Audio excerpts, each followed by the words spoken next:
শেখ হাসিনা বরাবরই এক নায়করা ভুলে যান, বরাবরই ফ্যাসিস্টরা ভুলে যান যে সব কিছু নিয়ন্ত্রণে নিয়ে তারা মনে করেন আজীবন তারা ময়ূর সিংহাসনে বসে তারা রাজত্ব করবেন আর বিরোধীদের কণ্ঠকে রুদ্ধ করবেন। কিন্তু এটা যে হয় না। ময়ূর সিংহাসন যারা বানিয়েছিলেন তারা নেই, ওই ময়ূর সিংহাসন রক্ষাও করতে পারেনি। ইরানের নাদির শাহ দিল্লি থেকে নিয়ে চলে গেছেন।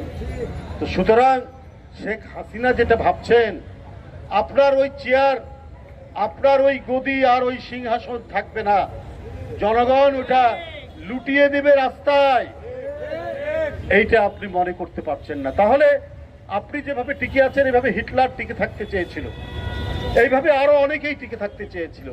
মুসলিনী, হালাকো খা, এরা তো ইতিহাসের আস্থা করে, ইতিহাসের ডাস্টবিনে মানুষ ঘৃণার সাথে তাদেরকে স্মরণ করে। আপনি মনে করেছেন যে যা কিছু ঘটছে কেউ জানবে না, সুমনদেরকে গ্রেপ্তার করি, রাজাদেরকে গ্রেপ্তার করি, সবুজদেরকে গ্রেপ্তার করি, তাহলে বোধহয় ভয় পেয়ে যাবে। আর আমার কারণে মানুষ যে আজকে ধুঁকছে, এখানে সালাম ভাই বলেছেন মধ্যবিত্ত নয়, একবারে নিম্ন মধ্যবিত্ত এই শ্রমিকরা, দিনমজুর, তারা অনেকটাই দিনমজুরের মতো খেটে খাওয়া মানুষ, কর্মচারী, এদের পিঠ শুধু দেওয়ালে ঠেকে নাই, দেওয়ালের সাথে মিশে গেছে শ্রমিকদের। আপনি কাঁচামরিচের দাম কত জানেন?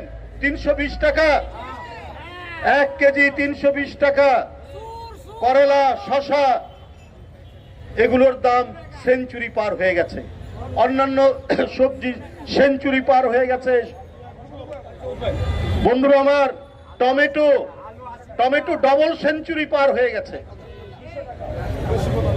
তো এটা, এই যে আজকে শ্রমিক শ্রেণী, সে টমেটো কিনতে পারবে, সে আলু কিনতে পারবে,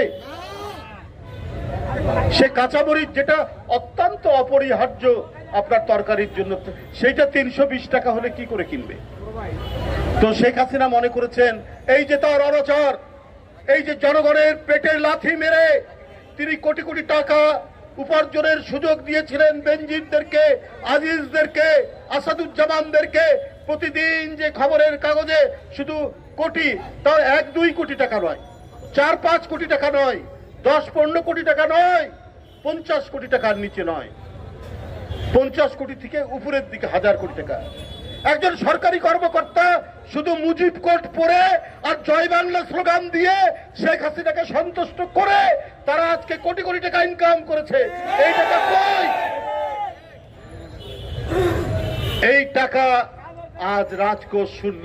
উনি চীনের কাছে যাচ্ছেন ভিক্ষার ঝুলি নিয়ে, কিছু টাকা দেন, একটু ঋণ দেন, আমি দেখি পারলে শোধ করব। $20 বিলিয়ন তিনি চাচ্ছেন ইনফ্রাস্ট্রাকচারের জন্য।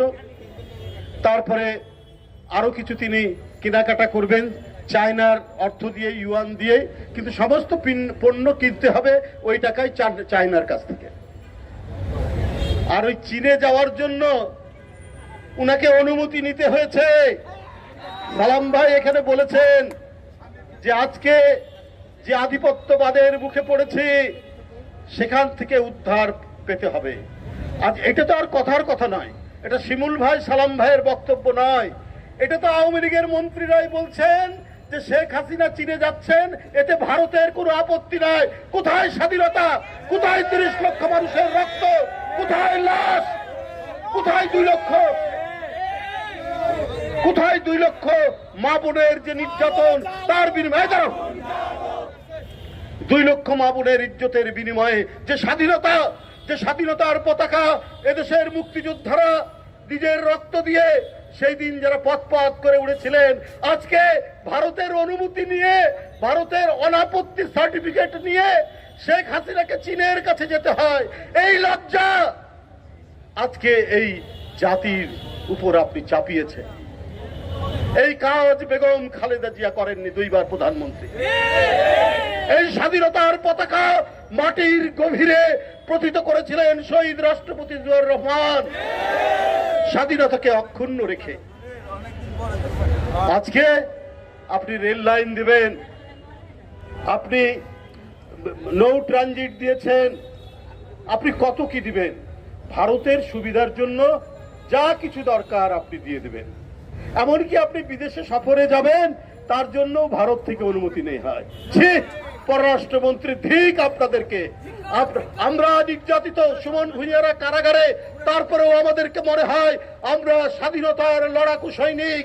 আমরা আপনাদের প্রভুদের বিরুদ্ধে আমরা কণ্ঠ উচ্চারণ করতে পারি। আমাদের কণ্ঠস্বর আকাশ বাতাসে ভেসে বেড়ায় যে না, এই মানচিত্রের উপর কোন শকুনকে আমরা ছবল দিতে দিব না, ঠুকরাতে দেব না। আপনারা কৃতদাস, আপনারা দামি নির্বাচন, যে নির্বাচনে জনগণ যায় না, যে নির্বাচনে ভোটাররা যায় না, সেই একতরফা নির্বাচনের মন্ত্রী। তাই আপনাদের ভারতের সার্টিফিকেট, অনাপত্তি সার্টিফিকেট, অর্থাৎ আপত্তি নাই, এই সার্টিফিকেট নিয়ে বিদেশে যেতে হয়। হাই হাই, কোন দেশে আমরা বাস করছি বন্ধুরা আমার। বন্ধুরা আমার, আমাদের এই মুক্তির সংগ্রাম শুধু সুমন ভুঁইয়া নয়, যেটা বলেছেন সালাম ভাই, শুধু সুমন ভুঁইয়ার নয়।